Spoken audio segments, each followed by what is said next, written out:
So many questions that people have. I see one here in the 707 Comcast Business text line. Bob cut bait before making difficult decisions. He is leaving a financial cap mess with no room to maneuver. I don't think that's fair at all. But there's a lot of fans who believe that. Well, there's a lot of people saying that they need to get under the second apron so that they can avoid all of these bigger luxury tax deals down the line. And if they don't do it this offseason, and they're kind of stuck in neutral. So there are some, I guess, down the road decisions that will be affected based off what they do this offseason. Yeah. What do you think about, I guess, this question? Has Lacob earned, I feel like this is a no-brainer, but hasn't Lacob earned the benefit of the doubt to at least give whoever he's going to bring in the benefit of the doubt early on? I do. I do too. I believe it, but it's also, if somebody says Lacob's hard to work with. Well, Eddie DeBartolo was hard to work with, and we all love him. Yes. Eddie DeBartolo was tough to work with. Brutal. Who are the great owners in sports right now? Top of my head? Yeah, just on top of your head. I love the Steinbrenners for whatever reason. Are they tough to work with? Probably. Yeah, okay. Wouldn't you think all billionaires are tough to work with? That's kind of where I'm going with. At least the good ones, successful Mickey ones. Arison seems like a good dude to work for. He doesn't seem like he's tough to work with. Oh, but they have gone back and forth on their finances over the last 10 years. If you look, because of the Carnival, they own the Carnival Cruises thing. So, yeah, I think it seems hunky-dory, but if you don't think there was tension in the Pat Riley when they were losing, you're tripping. Kraft, got to be tough to work with. The Maras in New York. The Hallises chose Brady and made Belichick trade Garoppolo. Right. So, there's a lot of owners we don't even know. It seemed like the guy, Robert Sarver, who had to sell the team with the Phoenix Suns, was brutal to work with. I don't think Cuban's all that easy to work with. I agree with you there. I think the Rooney family for the Steelers is up there. Yeah, they're really good. The Rooneys are really good. They're really solid. Yeah, that's a good call. So this is going to be, look, Lacob, they got 4 championships together. Lacob went out there on the night they retired Chris Mullins' jersey, and he made the bold proclamation saying, we will hang another banner next to that 1975 one. Everybody laughed, including myself. And guess what? There's 4 banners. Yeah. And we've had 4 parades. It's incredible. Been involved in all 4 parades, and it's been a great time. It's incredible. Right? But a lot of fans are going to look at Lacob and what he does from here on out. Because there's no more Jerry West. There's no more Bob Myers. You've got Steve Kerr. You got Stephen Curry. And a lot of people are going to judge Lacob on what he does from here on out. Whether that's fair or not, I don't know. You're right. You're 100% right. No, that's sports. You're based off not what you did 10 years ago, but what you're doing currently. Jerry Jones, after 1999, we're all like, he'll figure it out. He knows what he's doing. Since then, since all those guys retired, has he done anything? They've been a successful financial entity, but in terms of playoff success, no. And we kind of roll our eyes. Al Davis's resume was written in stone. He was one of the great organizational leaders, executives of all time in sports. But the last 15 years or so, it left a bitter taste in everyone's mouth. No doubt. And it almost, not that it erased all the things he did, but for a lot of people who maybe don't have the context or the history, like they look at Al as a laughingstock, which is unfair, but that's kind of what the mark that he left at the end, which sucks. No doubt about that. So where does Lacob go from here? And what if Dunleavy Jr. does get promoted? Because Bob Myers, where's that cut? I got to find the cut. Oh, hey there. Gosh, I don't see it up here, Spinoni. If you can find it.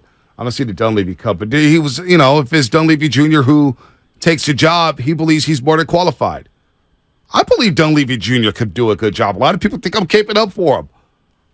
But why can't we be open-minded? We'll see. Can we allow the guy It feels like nobody's open-minded about him. It feels like, man, Dunleavy Jr., really? Because of what he did as a player. You can't separate it. It's the same thing when a great player owns a team. I thought for sure Michael Jordan owned the Charlotte Hornets. The Charlotte Hornets going to be great. They've been one of the worst franchises in all of sports. Michael Jordan's been a horrible owner, and he's the greatest player of all time, in my opinion. I know. So, you got to cut about Dunleavy? Here's Bob Myers on Dunleavy Jr. Mike's great. He's as good a GM as if he wants it, he'll be great if that's what he wants. It's his call. It's Joe's call. It's not my call, but that's what he wants to do. He'll be great. He knows more about basketball than I do. He's grew up in it. He was born into it with his dad. He played in it. That's his calling. And that wasn't my thought at the time, honestly.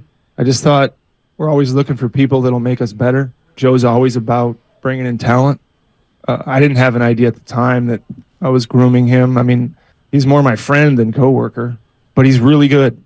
And he would be fantastic if that's the choice. But I'd be lying if I thought 4 years ago, let's bring in Mike and he can assume this thing. If I told him if that's what he wants, then I'm all fully supportive. I said I'll help with Draymond if he needs it. That's Bob Myers on Dunleavy Jr. I believe Dunleavy Jr. could do a great job. I really do. I believe Mike can do a good job for this team. The one thing, because I was trying to list all the qualities of a GM, specifically for this Warrior job that you're looking for, and I think demeanor is important. Demeanor in dealing with the coach, demeanor in dealing with the star legendary players, demeanor in dealing with the owner. Understanding, this is the one that I don't think anybody has referenced, and we talk so much like talent. Can you identify talent in the draft? Can you get talent in free agency? What about, like, because there's a lot of teams that have a lot of talent. What about the guy who understands fit? Because I think this organization, more than any other, doesn't fit almost supersede talent. Like, yeah, of course you got to have talent. That's like a prerequisite to even be considered. Like, fit to me is the number one thing that's so hard to put a finger on. Like, when I'm evaluating if a player can come to this team or not, if I'm the GM, hypothetically, like, does Dunleavy, if he's going to be the guy, or the next GM, do they understand fit? Because I think if you look at the misses have been primarily because it feels like it doesn't fit. And Dunleavy's been here for 4 years, so I think he understands what needs to be surrounding Stephen Curry, Klay Thompson, Draymond, whoever the hell is going to be on the roster next season. We don't even know who's going to be on the roster. But Dunleavy Jr., I do good. And you know what? I think Dunleavy Jr., from what I understand, and this isn't on record or anything, but Dunleavy Jr. was one of the few during the Jonathan Kuminga draft. Now, I know this entire organization likes Kuminga as well. But Franz Wagner was on the board as well. Dunleavy Jr. was like, maybe we should take another look at Franz Wagner. Because Kuminga was raw. Now, it's not to say Mike doesn't like Kuminga. I'm not saying that at all. Well, you can like multiple players in a draft. But maybe you favor a player over another one, and that's totally fair. Now, Franz Wagner, you ask a lot of Warrior fans today. Hey, I think a lot would take Franz Wagner over Kuminga. I agree with that. Kuminga may be out. Who knows? The maturity he showed in the playoffs, maybe take a step back for a second and say, damn, Kuminga, really? You're going to the papers crying about playing time? It's not what we need right now. Now, that's an interesting nugget. So that's a really interesting nugget. I think Dunleavy he grinds, man. He grinds. I think I'm open-minded about it if he does get the job. Now, we have no idea who's getting the job right now. Well, like, I know you referenced some sports references, which are great. I love that. Like, just because you're a star player doesn't mean you're a star coach or GM or whatever or owner. Like, think about all the different job sites that people have been on, whatever work you work in. Some people are great individual saleswomen, and then they get to a manager position and they don't have the prerequisite skill set. Just because you played and were X, Y, and Z good or not good or average or whatever, that it doesn't mean anything in terms of can you do the job of GM. It's a different skill set. It helps. Those references help, absolutely. Right. And that's the one thing that I think Dunleavy would have an advantage over someone like Bob, because Bob's going to have a lot of advantages in a lot of areas. But the one thing that Dunleavy has a bigger advantage is he kind of knows what it's like being one of those middlemen on a team and bouncing around and trying to find the right fit. And he knows about being the number 3 overall pick and not panning out with this fan base. Too. The fact that he came back to this organization. Think about all the demons he has to face walking in that gym saying, boy, it didn't work out for me as a player here. But I'm still here. Yeah. I'm still grinding. Yeah. And I'm still out here evaluating talent, trying to make the most of what's going on here. And did Bob Myers have 100%? 100%. He talked about, if I can't be 1,000% in, then I can't do the job. Was he all in this year? Because it made me wonder while listening to him talk. I was like, boy, Bob Myers was wondering. And well, he said it, not us. Yeah, he said it. Because normally I think you take the same tact as I do, which is it's really hard to get inside someone's heart and know if they're fully committed or not. And so I feel it to be reckless to try. Not saying that. I'm just. When you say this, you open up us to speculate, were you all in? And whether that's fair or not, you're the one that kind of opened the door to this conversation. And how much power did Dunleavy Jr. have behind the scenes that we didn't know about? He was the assistant GM. Assistant. Is the worst thing that you can, like, it's one thing to just not be good at something.